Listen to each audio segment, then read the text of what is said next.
আসসালামু আলাইকুম ওয়া রাহমাতুল্লাহি ওয়া বারাকাতুহু। বিএনপির সাথে ছাত্রদের দূরত্ব ক্রমে বেড়ে যাচ্ছে এবং ইদানিং তাদের সাথে আসলে বিএনপির দূরত্ব এতটাই বাড়ছে যে মনে হচ্ছে তারা লেগেই যাবে। এই দূরত্বটা আসলে জানুয়ারির দিকে মারাত্মক আকার ধারণ করতে পারে। কেন মারাত্মকভাবে ধারণ করতে পারে এবং মুখোমুখি হয়ে যেতে পারে বিএনপি এবং ছাত্রদের মধ্যে, সেটাই বিশ্লেষণ করব ইনশাআল্লাহ।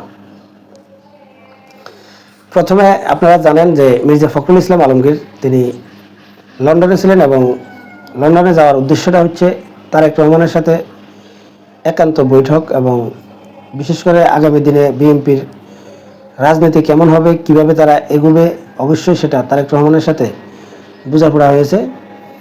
এবং গত 2 দিন আগে মির্জা ফখরুল ইসলাম আলমগীর কিন্তু বাংলাদেশে এসেছেন এবং তিনি আসার পর বিভিন্ন জায়গায় বক্তব্য বিবৃতিও দিয়েছেন। প্রথমে তার বক্তব্যটা একটু শুনি, তাহলে বুঝতে পারবেন আসলে আমি কেন বলছি যে জানুয়ারিতে বিএনপির সাথে ছাত্রদের একটা ভালো রকম দ্বন্দ্ব আসতে যাচ্ছে। সংবিধান সংস্কার প্রসঙ্গে বিএনপির মহাসচিব মির্জা ফখরুল ইসলাম আলমগীর বলেছেন, সংবিধান পরিবর্তনে বিএনপির দ্বিমত নেই।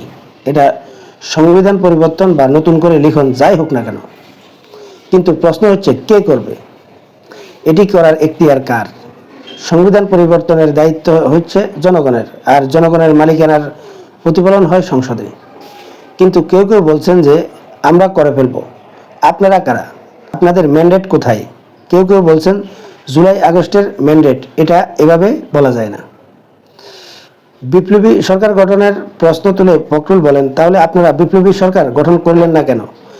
বিপ্লবী পরিবর্তন আনতে পারতেন। এই সংবিধানের অধীনে আপনারা শপথ নিয়েছেন, তবে প্রয়োজনীয় যে বিষয়গুলো সংবিধানে আছে সেই পরিবর্তনগুলো আনতে হবে। সংবিধান সংস্কার যে কমিটি করা হয়েছে বিএনপি তার সঙ্গে একমত।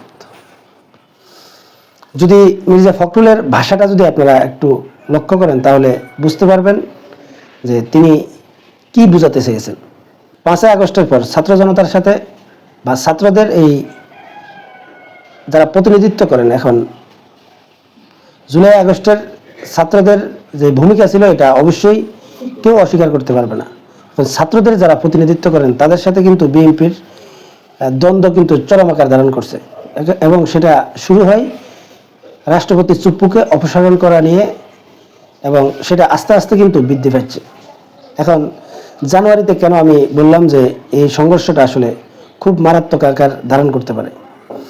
যদি ছাত্ররা কোনো নতুন দল ঘোষণা না করত বা নতুন দল ঘোষণার পথে না হাঁটত, তাহলে কিন্তু এই ছাত্রদেরকে খুশি করার জন্য অবশ্যই বিএনপি তাদের সাথে একমত থাকতো, অথবা এই ছাত্রদেরকে অবশ্যই বিএনপি সন্দেহ করতো না। আপনারা জানেন যে এই ছাত্রদের যারা সমন্বয় করেছেন তারা জানুয়ারিতে তাদের দল ঘোষণার কথা কিন্তু তারা বলে দিয়েছেন এবং যতটুকু সম্ভব খুব অল্প কয়েকদিনের মধ্যে তাদের দল ঘোষণা হয়ে যেতে পারে। এখন যখনই ছাত্রদের দল ঘোষণা করা হবে তখন তাদের বক্তব্য একরকম থাকবে, তারা যেহেতু রাজনৈতিক দল এবং যেহেতু ছাত্রদের 3 জন প্রতিনিধি কিন্তু এই উপদেষ্টা মণ্ডলীতে আছেন, তাই এই সরকারকেও বিএনপি অবশ্যই সন্দেহ এখনো করছে, ভবিষ্যতে সেটা আরো প্রকট আকার ধারণ করবে। মির্জা ফখরুল ইসলাম আলমগীর ভাষায় এটা বোঝা যাচ্ছে যে সংস্কার তারাও করবে, কিন্তু সেটা জনগণের ম্যান্ডেট। এখন জনগণের ম্যান্ডেট বলতে মির্জা ফখরুল ইসলাম আলমগীর বুঝিয়েছেন যে আগে নির্বাচন হবে, জনগণ যে দলকে ভোট দেবে তারাই সংস্কারটা করবে। আর ছাত্রদের বক্তব্য হচ্ছে আগে সংস্কার তারপর নির্বাচন। এমনকি এই যে নির্বাচন কমিশন গঠন করা হয়েছে এটা নিয়েও কিন্তু ছাত্রদের মারাত্মক দ্বিমত রয়েছে, আর এটা নিয়ে এই সরকারের সাথে ছাত্রদের একটা দূরত্ব অলরেডি তৈরি হয়ে গেছে। যদি ছাত্ররা যদি দল গঠন করে বিএনপির সাথে এই দূরত্বটা আসলে প্রকট আকার ধারণ করবে এবং তারা যখন রাজনৈতিক দল হিসেবে নিজেদেরকে আত্মপ্রকাশ করবে তখন অবশ্যই বিএনপি তাদেরকে প্রতিদ্বন্দ্বী দল মনে করবে। কারণ বিএনপি চায় যে দ্রুত নির্বাচন দিয়ে তারপর সংস্কার তারা করবে। আর যদি এই সরকার যদি আসলে এই সংস্কার কাজগুলো কমপ্লিট করতে চায় তাহলে নির্বাচন আগামী 3 বছরও হবে কিনা এটা সন্দেহ রয়েছে। কারণ এই সংস্কারগুলো অথবা এই সংবিধানকে আবার যদি পুনরায় লেখে অনেক সময়ের প্রয়োজন। অতএব বিএনপি কিন্তু ততদিন ধৈর্য ধরতে চায় না। এছাড়াও রাজনৈতিক যে অস্থিরতা, যে প্রতি বিপ্লবের যে সন্দেহ, সবগুলো মিলিয়ে আসলে বাংলাদেশের রাজনীতি এখন সম্পূর্ণরূপে অনিশ্চিত গন্তব্যের দিকে।